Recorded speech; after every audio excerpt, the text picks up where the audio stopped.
esta noche es a todo ritmo porque queremos respetar los tiempos del entrevistado de hoy, el jefe de policía de Florida, el inspector principal José Enrique Chabat. Bienvenido, buenas noches. Bueno, buenas noches a ti, buenas noches a los compañeros que están trabajando detrás de cámaras y bueno, como tú dijiste, buenas noches a toda la ciudadanía floridense porque ya veo que están llegando a todo el departamento. Es un placer para mí, como siempre lo ha sido, estar en vuestra casa y en esta casa que está renovada, que ya veo que tiene una muy buena imagen y una muy buena llegada, como dicen los gurises, a todo el departamento con una imagen totalmente nueva, totalmente con mucha creatividad, porque aquí hay mucha creatividad por parte de ustedes. Hay mucho pienso acá. Hay mucho pienso, exactamente. Hay mucho pienso, los muchachos que están del otro lado. Bueno, y es un placer porque a lo largo del tiempo que llevo acá en Florida, ustedes ya no son más ajenos a mí, sino forman parte de mí, y para mí es un placer que hayan tenido la posibilidad de renovarse, de cambiar y de llegar a la ciudadanía floridense de esta forma. Es un gran desafío como todo, ¿no? ¿Y cómo ha sido, ya entrando en tema directo, el 25 de mayo fue que estuvieron en la ciudad? Anoche estuvimos el 25 de mayo. Bien, se habla de un tema que es, ¿hablando de la inseguridad o hablando del tema de la seguridad? Como para empezar a entrar en... Nosotros decimos que hablamos de la seguridad. Y anoche fue el 25 de mayo, pero en los últimos meses hemos hecho reuniones en La Macana, en Mendoza Chico, y ahora en 25 de mayo, y se me puede escapar algo por ahí. Pero vamos a hablar de la seguridad y vamos a escuchar sobre todo al vecino esas sensaciones de inseguridad o esas situaciones que le han hecho perder a él esa sensación de seguridad. ¿Y qué es lo que ha recibido en estas visitas que ha realizado en estas localidades del interior? Porque deduzco, es un preconcepto, que debe ser diferente en algunos aspectos a lo que pasa en la ciudad capital. ¿O es lo mismo? No, es diferente a lo que pasa en la ciudad capital y es diferente en cada localidad que hemos ido. Yo, por ejemplo, el planteamiento de ayer lo podría resumir como que hay falta de comunicación, o no hay la comunicación que a mí me gustaría entre los policías que están en 25 de mayo y la ciudadanía de 25 de mayo. ¿Cómo es eso? ¿Que no hay proximidad? No hay la mejor proximidad, porque en realidad cuando uno se acerca al vecino y dialoga con el vecino y el vecino sabe cómo está trabajando uno, el vecino sabe y la vecina sabe que nosotros no tenemos la bola de cristal para que todo salga positivamente. O sea, en otras palabras, que todo lo que se hace bien, pero que no siempre da el resultado esperado.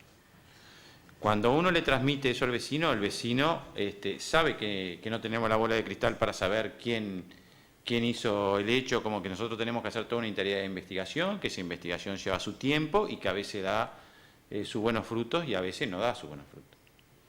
Pero cuando al vecino no se le habla mucho de lo que uno está haciendo, el vecino siente más esa sensación de que, ¿qué está haciendo la policía? ¿Qué es lo que pasó con lo que yo denuncié?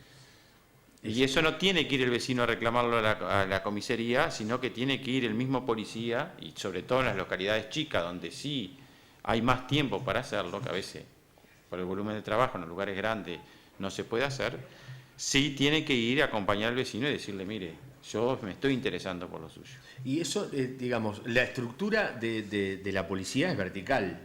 No existe o no se toma de repente por el policía de la misma manera el que está... Estamos hablando de 25 de mayo, hablamos de 25 de mayo por poner el ejemplo, ¿no? Que el que está en Florida. No sabe la policía que tiene que tener esa proximidad con el... El policía sabe, nosotros los preparamos así, pero hemos tenido un fuerte recambio de policías, ¿verdad? Un fuerte recambio. O sea que nosotros estamos en los últimos 2 años con un 40% de policías nuevos, sin haber tenido, si bien tuvieron la escuela de policía, pero eso lo único que hace es una aproximación al ser policía. ¿40% en cuánto tiempo? En 2 años. En 2 años, es mucho. Es mucho. Históricamente nunca había sucedido en la policía. Esto se da en base a ciertas coyunturas de reformas de la ley jubilatoria, de cambios en la ley jubilatoria, donde el policía llega a un momento por la ley, los que se encontraban encuadrados en la ley vieja, que no es tan vieja porque era del 93, la ley Ramírez que nosotros llamamos, llega a un tope de puntaje que hace entre los años de servicio que tiene y la edad y pasa a retiro. En ese sentido, mandos medios o los mandos superiores del personal subalterno, lo que nosotros llamamos el generalato a veces de la policía, porque son los que más están con el personal subalterno, bueno, en esa franja se fue muchísima gente. Y después que se va esa gente, nosotros tenemos que hacer un proceso de ascensos para liberar la última vacante. Y luego de liberar la última vacante, recién pedimos autorización para hacer los ingresos. Entonces, esa reposición ha sido lenta. Recién nosotros estamos, para fines de octubre, principio de noviembre, completando lo que empezamos a hacer hace 2 años. En este plan de recambio, digamos, este plan de recambio, de llenar las vacantes. De llenar la vacante, exactamente.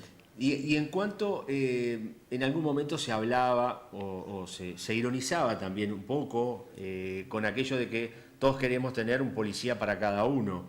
En el caso de Florida, estadísticamente, ¿cómo se encuentra la distribución de lo que es, desde el punto de vista de lo que se considera acertado en la seguridad? ¿Cuántos policías por habitante es lo que tiene que haber y cómo estamos en ese sentido? Bueno, en ese sentido nosotros estamos un poco con déficit, sobre todo de oficiales. La Jefatura de Policía de Florida debería tener 45 oficiales y tiene 21 conmigo. Y eso sí, eso es muy difícil de reponer. Se han ido muchos oficiales. ¿Pero los oficiales se van de Florida o con otro destino o dejan la carrera policial? La falta de oficiales se debe a que las necesidades que tenían de oficiales o que tiene de oficiales en su momento, esta necesidad la tiene casi todo el país, menos los departamentos fronterizos y Montevideo en este momento, donde en los últimos años los oficiales que han egresado de la Escuela Nacional de Policía, en su mayoría han quedado concentrados en Montevideo o en la zona metropolitana, o sea, Montevideo y Canelones. ¿Pasa más o menos con lo que sucede en la medicina, que faltan especialistas? Exactamente. Faltan pediatras, no sé, de todo tipo de especialidades. Luego, te termino con la Sí. idea, estos oficiales, si bien han ocupado la vacante presupuestales de departamentos del interior, han quedado trabajando en Montevideo. Pero asimismo, existe aproximadamente 1000 vacantes de oficiales en todo el país, para completar todos los cuadros de oficiales, todos los casilleritos, vamos a decir, que tiene el Ministerio de Economía, los cargos de oficiales para el Ministerio del Interior, faltan unos 1000 oficiales. Y eso la Escuela de Policía, bueno, está haciendo todo un esfuerzo para que sea más, que haya mayor ingreso hacia la Escuela de Policía, hacia la Escuela Nacional, digo, para oficiales. Sí, no el policía, sino la Escuela Nacional, que es cuando se la carrera. Ahí está, no el policía. El policía común, que es lo que conoce la gente, sino aquel que hace la carrera. No sabemos por qué, pero para ingresar como agentes como de policía a nivel departamental, hay mucha gente joven que quiere ingresar, que necesita ingresar, necesita, digo, porque a veces es como un medio laboral, pero que si bien tiene hasta 6º año completo de secundaria o bachillerato, no va a la escuela de policía. No va a la Escuela Nacional de Policía a hacer el curso. ¿Y eso se ha podido determinar? Porque es que no sé. No sé qué es lo que pasa, que no es atractivo como era en el tiempo nuestro, ¿no? O es porque si hacen una relación del tiempo-beneficio, prefieren el tiempo, como dijo en una charla un economista que no sé si ustedes pudieron ir, que dice, bueno, si le damos a los jóvenes elegir hoy entre más trabajo y tiempo libre, eligen tiempo libre. Que tal vez tengan razón, digo. Sí, es una gran discusión que nos debemos como sociedad. Es una gran discusión que nos debemos como sociedad. Lo cierto es que sí, que tenemos un gran déficit ¿Por qué los departamentos de frontera? Bueno, porque los departamentos de frontera sí mandan mucho más gente a estudiar a la escuela de policía, naturalmente siempre fue así, y que después de un tiempo, aunque permanezcan en la capital 1 o 2 años, siempre tratan de volver a su departamento de origen por las distancias enormes que tiene con Montevideo. Bien, y ya yendo a los temas específicos de los reclamos, ¿qué es lo que le reclama? ¿Se sienten inseguros? ¿Tienen miedo de que le roben la casa? ¿Tienen miedo de que le roben la bicicleta, la moto, el auto? ¿Algún animalito que tengan en el interior? Sin ir a los temas de abigeato, que son distintos. Sin ir a los temas de abigeato, que también es un hurto, ¿verdad? Pero es otro gran tema. Es otro gran tema. Sí, en el interior del departamento lo que se da más es el hurto de la garrafa, el hurto de la bicicleta o el ingreso a la morada, porque el ingreso a la morada, a tu casa, a mi casa, y el que te revuelvan, aunque no te saquen casi nada, eso crea una sensación de impotencia, de inseguridad que es brutal. Y eso es lo que uno trata de sostener, ¿verdad? De que no se dé. ¿Y eso se da con gente del lugar o con gente que viene fuera de las localidades? Y se dan de las dos formas. En los pequeños hurtos, o sea, en los hurtos de escaso monto económico, generalmente es gente autóctona nuestra. En los hurtos que se nos habían dado sobre el eje de Ruta 5 y en algunos otros lugares puntuales, donde había hecho por parte del delincuente, se podía ver un estudio de inteligencia o de información, ya que sabía las horas, los lugares donde esas personas podrían estar e ingresaban con total tranquilidad. Nosotros pudimos detener y pudimos procesar personas que no eran del departamento de Florida, que vienen al departamento de Florida, especialmente a eso, por la cercanía que tenemos con Montevideo y por la poca distancia que hay, y porque además hay un trasiego de información luego que caen privados de libertad con otros privados de libertad que son autóctonos y a veces hay cambio de información por otras cosas. Es bien. A propósito de los presos, ¿qué va a pasar con la cárcel? Porque si mal no tenemos entendido, en el presupuesto las cárceles salen de la órbita directa del Ministerio del Interior y pasan a un organismo especial, sí, un Alberto, instituto, digamos. Esto cárceles. es histórico para Uruguay, es histórico para el Ministerio del Interior además, porque en realidad por primera vez hay una política de Estado carcelaria que va a tender a la rehabilitación del privado de libertad. Ya nuestra ley, nuestra principal ley, la Constitución del 1934, ya decía lo mismo que la del 66, que las cárceles debían promover la rehabilitación de la persona que estaba privada de libertad. Y es lo que más se reclama. Y es lo que más se reclama, en verdad que sí, y lo que más se reclama, porque a veces nosotros hacemos todo el procedimiento, la persona queda privada de libertad, pero después no hay medios para esa rehabilitación. Por lo tanto, se crea el Instituto Nacional de Rehabilitación, como ustedes saben, luego se reglamenta ese instituto y poco a poco comienzan a pasar las cárceles que estaban a nivel departamental, pasan a ese instituto. Y así fueron pasando todas las cárceles del interior hasta la última que va a ser la nuestra. ¿Y eso se debe a que se tiene que construir un centro? No, ¿O eso cómo va a ser eso? Eso se debe a que se hizo un análisis de hacinamientos, se hizo un análisis de problemática carcelaria, y más allá de que nosotros a nivel local vemos que en nuestra cárcel las personas que están privadas de libertad en nuestra cárcel están muy hacinadas, también hay un pulmón de respiro que es la chacra policial donde se trabaja, que eso no existía en otras cárceles.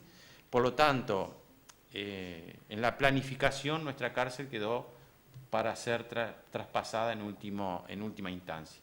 Esa instancia se va a dar ahora el 15 de octubre a las 11 de la mañana, donde va a estar presente el ministro del Interior con las autoridades ministeriales, tanto políticas como policiales, el director nacional del Instituto Nacional de Rehabilitación, con todo, no diría su comando, porque el instituto ya funciona diferente, si bien es un policía que está a cargo del instituto, hay muchos técnicos que son operadores penitenciarios, que son sociólogos, asistentes sociales, trabajadores sociales, psicólogos que integran ese grupo de trabajo. Entonces, bueno, vuelvo a lo mismo. El día 15, al principio, a las 11 de la mañana, el 15 de octubre, estarían las autoridades ministeriales con las autoridades del Instituto Nacional de Rehabilitación y nosotros y ustedes cubriendo ese evento. Se va a hacer entrega de la cárcel, se va a cerrar ese viejo ciclo donde cada jefe de policía tenía su cárcel y la manejaba, no diría a gusto y antojo, pero sí con toda buena voluntad, pero con lo que uno, con mucho pienso, como decís vos, pero cada uno con su pienso. Hoy por hoy el instituto lo que hace es hacer un protocolo totalmente homogéneo de trabajo en todos los centros. De la misma forma, tratando de abatir el hacinamiento, tratando de hacer una clasificación, una buena clasificación, porque no es lo mismo aquel joven que es primario con aquel que es reincidente, no es lo mismo aquel que tiene una condena a largo plazo, y no es lo mismo aquel que ha cometido hechos criminales graves, o aquellos que integran grupos de crimen organizado que ya escapan incluso a la frontera de nuestro país y que también están presos en nuestras cárceles. ¿Pero la cárcel va a seguir estando en el mismo lugar físico? La cárcel por el momento va a seguir estando en los mismos dos lugares físicos. En la chacra, y en el centro.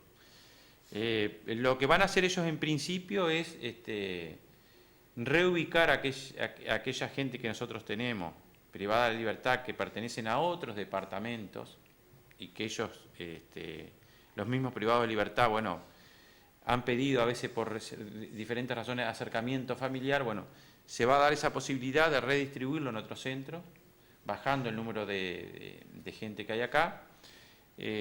Nosotros, además de la barraca que tenemos en la chacra, hay otros dos alojamientos que nosotros habíamos preparado en un principio. No sé si ustedes recuerdan que habíamos hecho un proyecto de llevar todo para la chacra policial. Bueno, van a preparar parte de eso para alojar a algunos más en la chacra policial e insertarlo laboralmente, bajando el número de gente que queda en el centro. Pero ese mismo día 15 de octubre, el ministro va a poner la piedra fundamental en el predio donde va a ser la nueva cárcel, que ya está la licitación hecha, y ya hay una empresa que eligió el Ministerio para la construcción de la cárcel, y bueno, está en todo lo que, en la parte, podríamos decir, documental de lo que exige el Ministerio de Economía y los contralores de Economía para otorgar la licitación. ¿Va a estar ubicada en?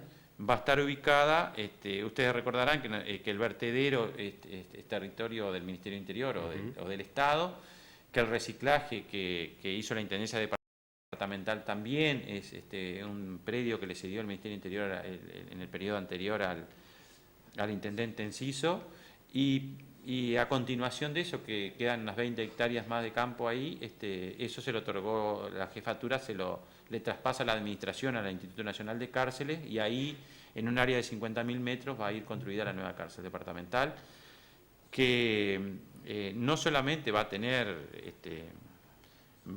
tiende a la clasificación y al no hacinamiento, sino también va a tener áreas de producción, no solamente de granja como tenemos nosotros, sino en otros ámbitos. Por lo tanto, el encare, como decíamos al principio, tendiendo a la rehabilitación. Va a ser una cárcel de media seguridad, no de alta seguridad, o sea que eso quiere decir que va a seguir el ritmo como está, van a seguir con la zona de granja, y en esa granja el régimen, como nosotros decimos, es un régimen de confianza, porque allí los privados de libertad trabajan todo el día, y bueno, el que quiere ir se puede ir. Se puede ir, quiero decir. Sí, se puede ir del trabajo. Se puede ir del trabajo. Pero ¿la custodia sí seguirá siendo de la policía? ¿Seguirá teniendo custodia policial? Sí, en un principio la misma gente que está trabajando en este momento va a seguir trabajando en el Instituto Nacional de Rehabilitación. Van a ser funcionarios nuestros que van en comisión. Nosotros vamos a tener que sacar algún funcionario más de las unidades policiales nuestras para darle más, porque En este momento nosotros tenemos un grupo que es bastante reducido porque cuando se enferman o cuando hay licencia, nosotros cubrimos con personal de la comisaría. Pero cuando eso ya no va más. Entonces, nosotros hoy nos estamos arreglando con más o menos 29 efectivos para cubrir todos los turnos y los 2 lugares. Y ellos van a precisar alrededor de 35 efectivos, por lo tanto, 6 o 7 personas más todavía vamos a tener que apoyar al instituto, hasta el tiempo que el instituto pueda llamar a concurso para ingresos de operadores penitenciarios. Sí, el director de la cárcel va a ser un operador penitenciario, no va a ser un policía. Un policía, ni el jefe de policía. Ni el jefe de policía, eso es bien claro. Bien, nos quedan otros temas. Nos acota el tiempo. ¿Qué pasa con las cámaras de seguridad? ¿Qué pasa con aquel sistema que se había hablado con el centro comercial? Entre otras cosas, ¿lo hablamos luego de la pausa? ¿Cómo no? Vamos a hacer una pausa muy breve para seguir dialogando con el jefe de policía esta noche, aquí en TV+, en Así Estamos. Ya volvemos.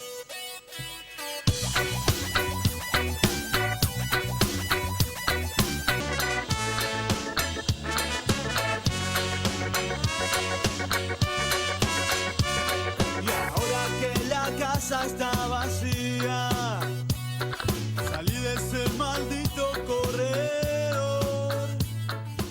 Seguimos compartiendo con ustedes, Así Estamos. Nos vamos a trazar unos minutitos de lo que teníamos previsto con el invitado de hoy, que lo íbamos a liberar antes. No está detenido, quédese tranquilo, está demorado. Estoy en mi casa. Está demorado. Estoy en mi casa. Bien. Me siento así. Nos daba este adelanto informativo de el cambio de modalidad que va a tener Florida en cuanto a lo que es la política carcelaria y por ende también la política de rehabilitación de quienes hoy están privados de libertad. Vamos a repetir por las dudas, el 15 a las 11 de la mañana y viene el ministro del Interior. El 15 a las 11 de la mañana y viene el ministro del Interior porque a veces capaz que no alcanzamos a dimensionar lo importante que es esto, ¿verdad?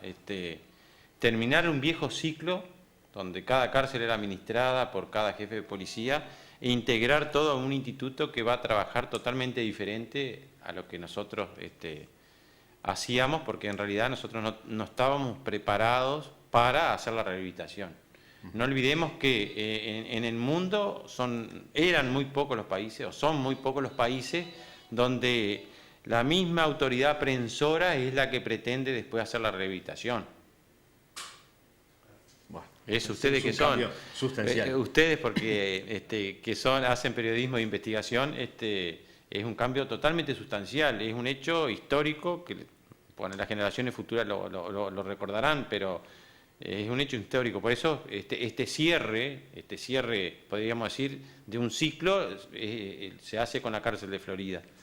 Y se ha pensado, cortito nomás, porque así entramos con el otro tema, ¿qué va a pasar en el edificio de la Jefatura de Policía donde funciona hoy la cárcel y dentro de, no sé, un año llevarán las obras más o menos? ¿Cuánto? Un año, sí. Un año. ¿Dentro de un año qué se va a hacer, ya se sabe? ¿O todavía están en explorando? Y nosotros y el equipo y los policías tienen muchas ideas para qué se va a hacer ahí, porque en realidad que la problemática policial y la forma que tenemos de trabajar ha crecido tanto que hoy nos encontramos en un lugar bastante reducido y apretado.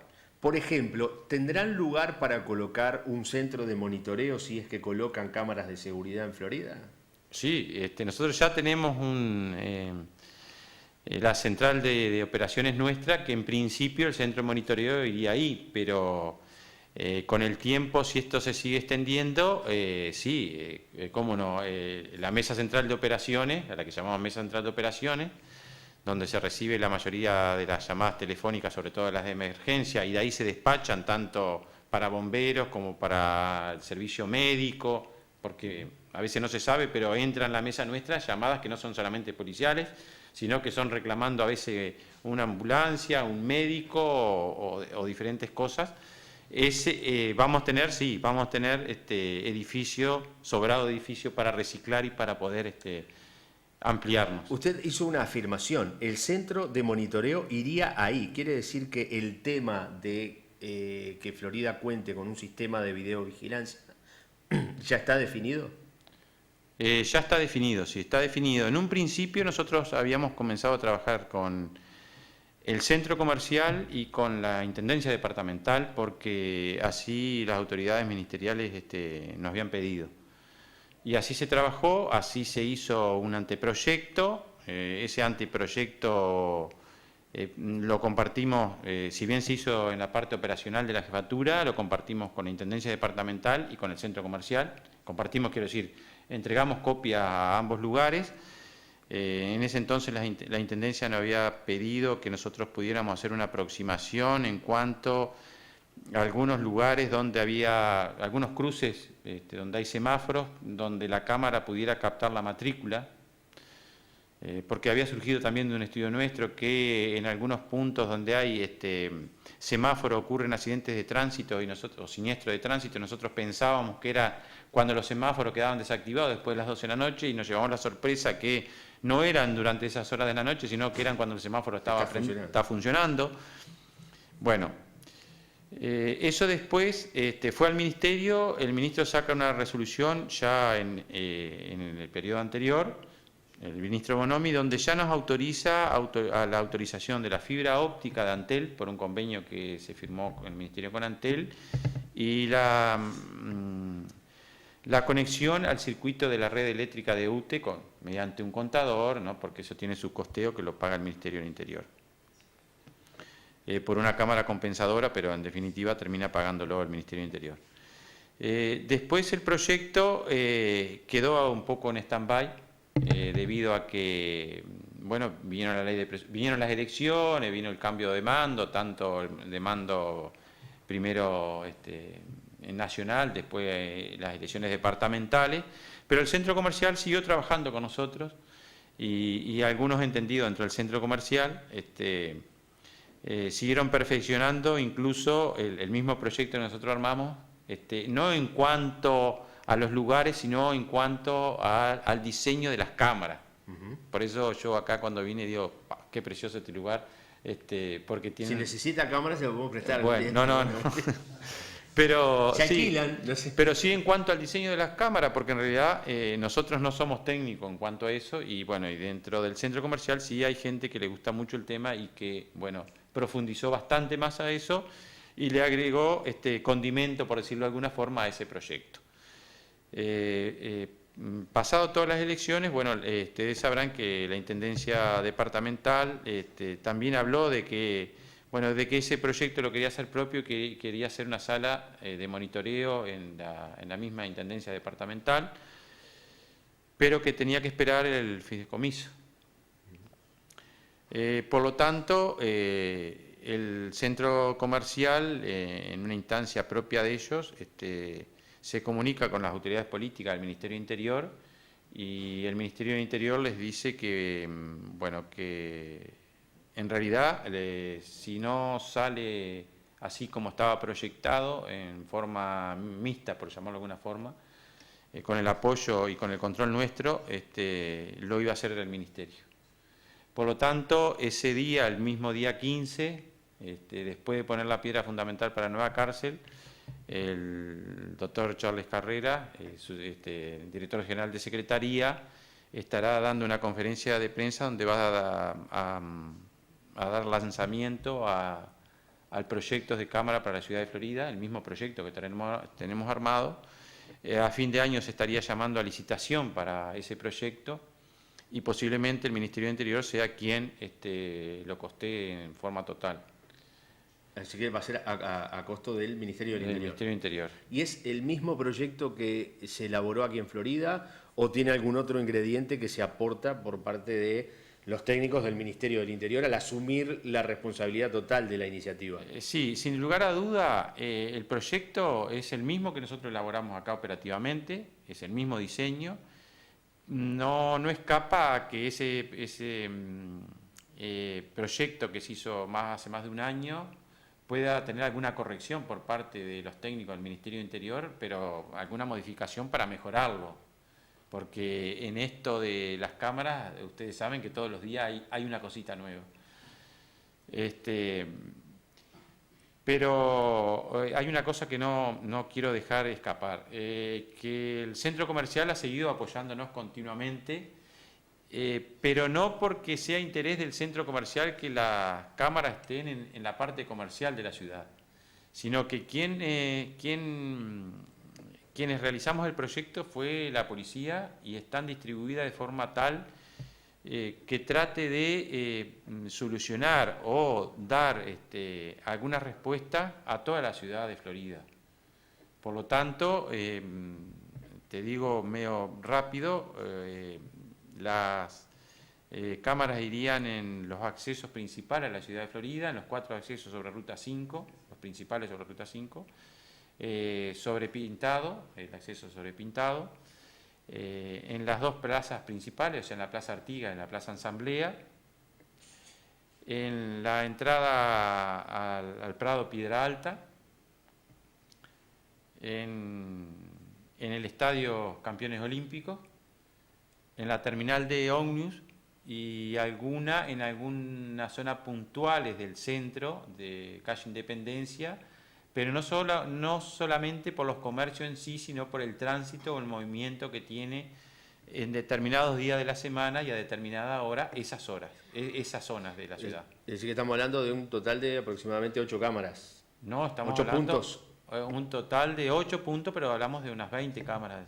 Esos son los puntos y de allí en algún otro lugar más. Exactamente, porque por ejemplo, si ponemos la rotonda por el puente Piedra Alta, estamos hablando de entre 2 y 3 cámaras en esa zona. En el trayecto. En el trayecto, exactamente, en la entrada, en la salida, lo que ves Ruta 5, lo que es Ruta 56.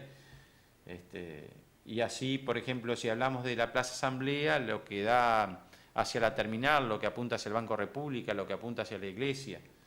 Quedaría totalmente, se entiende desde el punto de vista técnico, para lo que es el trabajo de la policía, totalmente cubierta la ciudad de Florida de esta manera, o prácticamente cubierta. Cubierto nunca vamos a estar en su totalidad porque sería perder totalmente la intimidad y la privacidad de nosotros. Es una discusión muy interesante que se genera a partir de esto. Ahí está. Pero ese es otro tema. Entonces, uno tiene que tratar de que las cámaras de seguridad que haya estén en lugares totalmente públicos y que traten de abarcar al mayor público posible. Y por eso hago hincapié en el centro comercial, porque el centro comercial lo que hace con nosotros es crear ciudadanía y no aprovecharse de las circunstancias. Y cuando digo crear ciudadanía, estoy hablando de que, bueno, de ese concepto de que el ciudadano somos todos aquellos que nos agrupamos para vivir de una forma determinada, ¿no? El viejo concepto. Pero en la creación de ciudadanía es que cada uno de nosotros libremente, más allá del trabajo que cada uno tenga, debe aportar para que esa convivencia ciudadana sea mejor. Y en ese sentido se ha trabajado. Le he quitado mucho tiempo ya, pero nos quedan algunas preguntitas. ¿Cuánto tiempo se estima llevará poner en práctica este sistema? Después del llamado a licitación, la colocación y la puesta a punto y la puesta a prueba llevan de 3 a 4 meses. O sea que estamos hablando... ¿En los primeros meses del año 2016? En los primeros meses del año 2016 tendríamos que estar colocando ya las columnas y las cámaras correspondientes. Bien, 3 o 4 puntos centrales. Nos ha traído sobre la mesa 2 temas pesados, 2 noticias que para nosotros son primicias, desde el punto de vista informativo, que le agradecemos mucho. Por otra parte, el confiar en el espacio para poder brindarlas en el día de hoy. Pero claro, siempre quedan algunos puntitos que por allí se escapan. En los otros días planteaban, y por eso quedé pensando en las cámaras y tenían otros lugares, porque en una reunión barrial que se hizo por parte de la Intendencia, uno de los aspectos que se mencionaba era la posibilidad de instalar un puesto policial más allí en la zona del Prado Español, por ejemplo. Puede pasar lo mismo en otras zonas de la ciudad, pero allí se planteó esa posibilidad. ¿Puede que la policía esté elaborando su estrategia de seguridad tomando en cuenta estos elementos de innovación tecnológica? ¿O la presencia en el lugar puede llegar eso, a darse? de la presencia en el lugar a nosotros aún no nos ha sido trasladado esa inquietud. Eso nosotros digo, la institución se entera a través de usted, de la prensa, ¿verdad? No ha sido planteado por las autoridades municipales. Sé que se hizo una reunión por el tema del Salón Comunal del PIA y otras inquietudes del barrio, pero no sabemos exactamente cuáles fueron los resultados de esa reunión, porque nosotros no participamos de esa reunión. Correcto, fue organizado por la Intendencia, y lo hizo la Intendencia, pero ¿qué garantía existe? ¿Solamente con la presencia policial es suficiente como para poder llevar mayor tranquilidad a los vecinos que evidentemente hoy no la sienten, no la tienen? En el caso concreto de esta zona, reiteradas veces hablamos sobre esta zona, sobre este barrio de Florida, que es el que más se convulsiona con hechos de estas características, pero tal vez no sea el que más delitos tiene. Creo que hay otro barrio, otra seccional que es más fuerte. Hablando de la séptima, la zona de la séptima, se me ocurre que es más fuerte que lo de la zona del Prado Español. Si nosotros nos guiáramos estadísticamente, el Prado Español no escapa a lo que tiene todos los barrios. O sea que sí, en el Prado Español se ha dado algunas circunstancias especiales de una o dos familias que están bastante desintegradas, donde sí, se repiten modalidades delictivas, pero es un barrio como cualquier otro de la ciudad, donde tiene muy buena gente, donde hay gente muy trabajadora y donde a veces ocurren algunos hechos, pero los hechos que ocurren no escapan a lo que ocurre en otros barrios. Pero la pregunta específica es, ¿esto lo soluciona solo la policía? No, yo pienso que no, estoy convencido, mejor dicho, que no lo soluciona, por eso hablé de crear ciudadanía, y bueno, y se lo dejo para ustedes, que después tuiteen y lo levanten. Puede mejorar a corto plazo, muy cortito plazo eso, pero si nosotros en realidad queremos cambiar la situación que tenemos que hacer un trabajo mucho más profundo, que empieza por la educación, cuando yo te digo crear ciudadanía, digo porque el ciudadano es aquella persona que vive junto al otro, que se agrupó en una ciudad en el principio, ustedes saben bien, y que tenía sus derechos y sus deberes, pero hay personas lamentablemente dentro de nuestra sociedad que se sienten excluidos y reaccionan contra el resto de la sociedad. Bueno, para evitar eso no es un enfrentamiento con la policía, no es la policía que tiene que detener a esos ciudadanos o conciudadanos nuestros y llevarlo y privarle de la libertad, sino que es todo un proceso que debemos antecedernos al trabajo policial para que esa persona no llegue después a caer cometiendo delitos y después terminar preso. No olvidemos que ya la población carcelaria está entre 18 y 35 años de edad, la mayoría de la población carcelaria. ¿Y hay cuántos aquí en la cárcel de Florida? Nosotros siempre hemos tenido, andamos en el eje de los 100, 110, un poquito menos. Señor jefe, ya nos pasamos 10 minutos del tiempo que tenía usted previsto estar aquí. Así que le agradecemos mucho. Vamos a desarrollar otros temas. Hay muchos otros temas, así que ya los comprometemos para venir, ya sea usted o alguien que delegue, para hablar sobre algunos temas que tienen que ver con la seguridad en el departamento, sobre todo en el departamento, en esta posibilidad que tenemos nosotros de llegar a distintos puntos de localidades, zonas urbanizadas o en el medio rural. Gracias por haber venido y gracias por el tiempo que dispensó en esta noche. Para mí es un placer compartir con ustedes, es un placer a través de ustedes poder llegar a mis conciudadanos. Quiero que sepan que la institución policial siempre está a la orden, que a veces tiene tropiezos también la institución, como los tropiezos de la sociedad, pero que la voluntad está muy firme siempre de que las cosas salgan adelante y salgan bien. Por lo tanto, al vecino, a la vecina, que no dude, si golpea una puerta de la institución nuestra y no se abre, que tiene muchas puertas para golpear, muchos canales para llegar, y los oídos están abiertos para eso, para reunirnos, para escuchar al vecino, escuchar a la vecina, escuchar sus inquietudes. Y como yo dije de un principio cuando vine acá, en mi oficina, todos aquellos vecinos y vecinas que vienen de buena voluntad pueden venir a decirme las cosas lindas y pueden venir a decirme las cosas que no les gustan. Por lo tanto, la jefatura está de puertas abiertas y sigue de puertas abiertas. Y Y así muchos vecinos lo han entendido y así muchos vecinos y vecinas han llegado a la jefatura. Han llegado a la jefatura con propuestas, han llegado a la jefatura con problemas, pero han llegado también con soluciones o posibles soluciones para poder tomar, para solucionar. Y eso es construir seguridad, construir ciudadanía, además del trabajo en red que estamos haciendo con otras instituciones como el INAU y como el MIDIS, con la misma Intendencia Departamental. Gracias nuevamente. Un placer. Creo que nos queda 1 minuto o 2, ¿no? Ponemos 1 o 2 para separar y volvemos para cerrar el programa. ¿Sí? ¿Puede ser? Así despedimos, le dejamos en libertad al jefe de policía.